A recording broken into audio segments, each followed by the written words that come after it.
Jaiana, olha só que sorriso lindo. Apaixonada. Oi, gente, boa tarde. Jaiana Rodrigues, esse aqui é o sobrenome. Eu gosto só mais do meu Rodrigues, tá?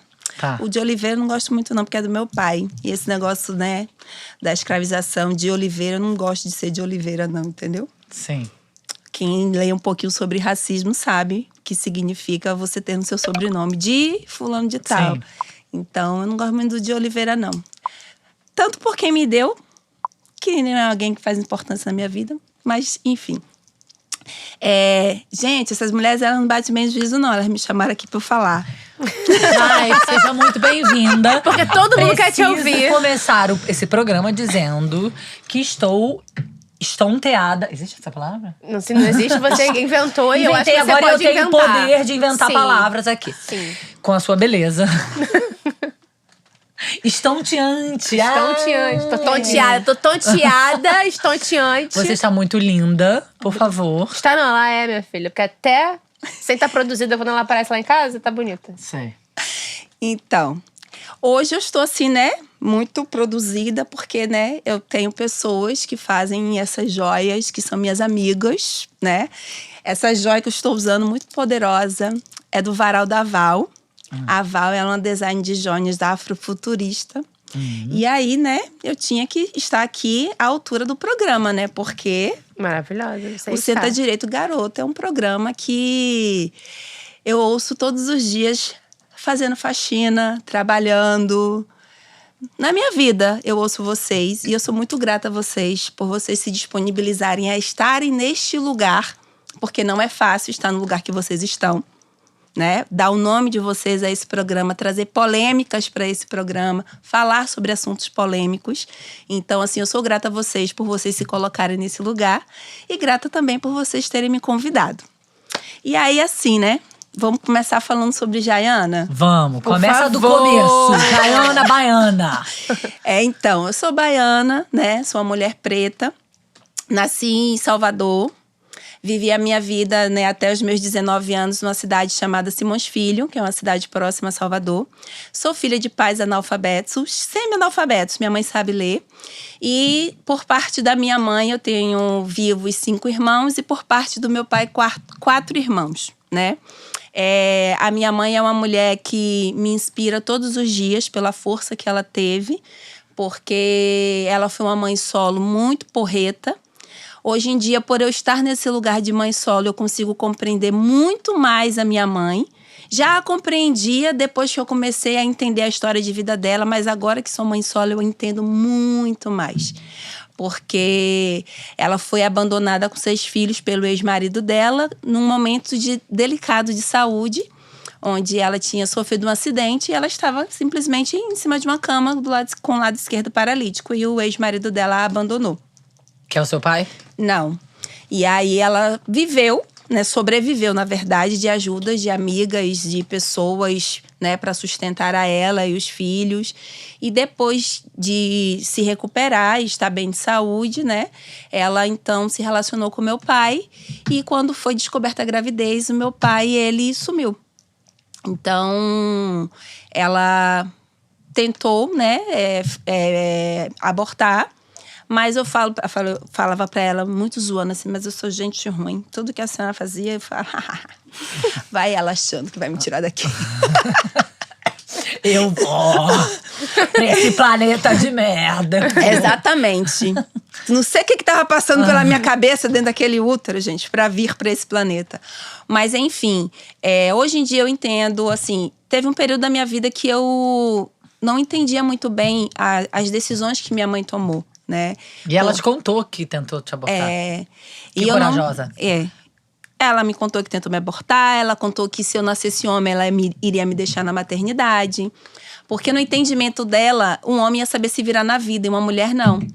Né? Então, assim, eu tenho 38 anos. Então, isso há 38 anos atrás, Sim. Ela imaginava que um homem saberia se virar e uma mulher não. E ela não sabia o sexo do bebê. Então, quando eu nasci, que o médico disse que eu era uma menina, ela ficou arrasada porque ela ia ter que me levar para casa. ia ser mais uma boca para comer, mais uma Sim. boca para sustentar. Afinal de contas, meu pai tinha sumido e realmente ele ainda não tinha voltado. É tanto que ele só apareceu na vida da minha mãe novamente, eu já estava com quase 2 anos.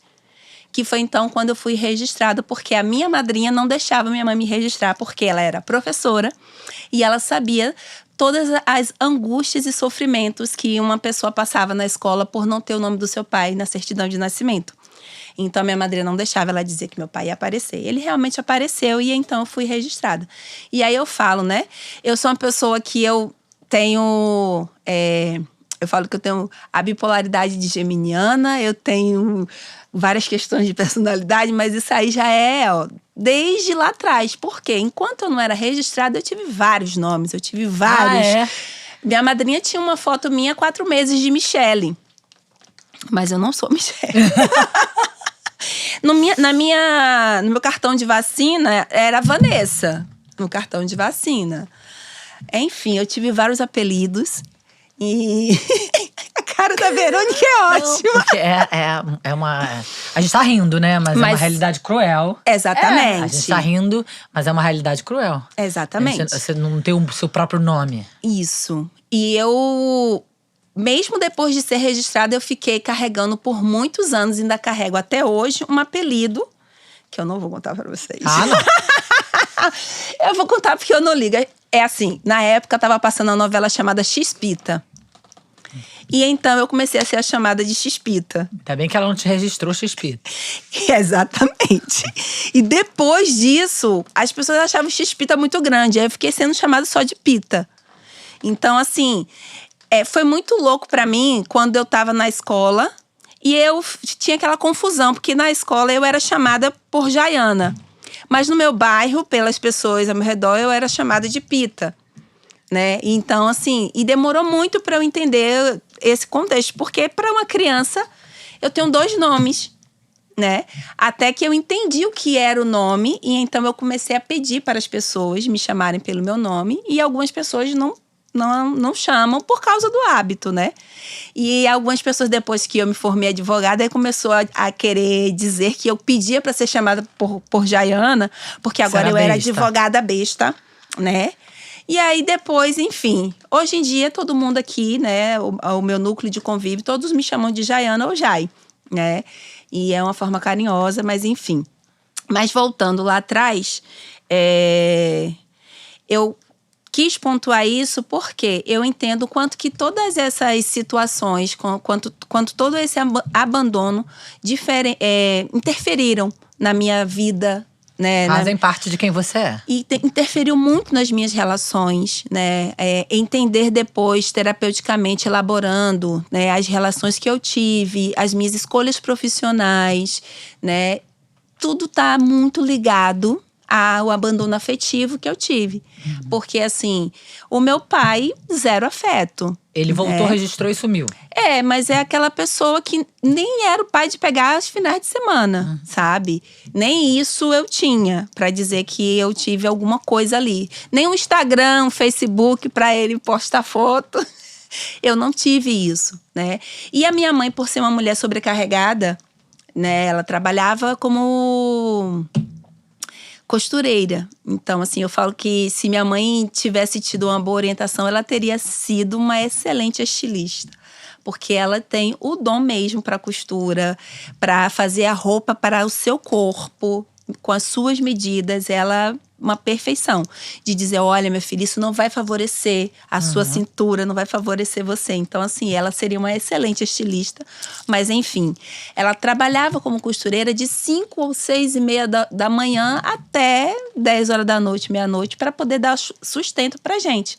Então, depois que meus irmãos começaram a trabalhar, começaram a ajudar um pouco mais nas despesas da casa, mas o sustento principal era dela, porque os pais dos meus irmãos simplesmente não fazia nenhum tipo de ajuda, porque ele também sumiu mesmo, e o meu pai também não, né? Ele fazia quando dava, quando ele queria, e enfim. Então eu vejo o quanto que isso interferiu muito nas minhas relações, nas minhas escolhas profissionais. Tenta direito, garota.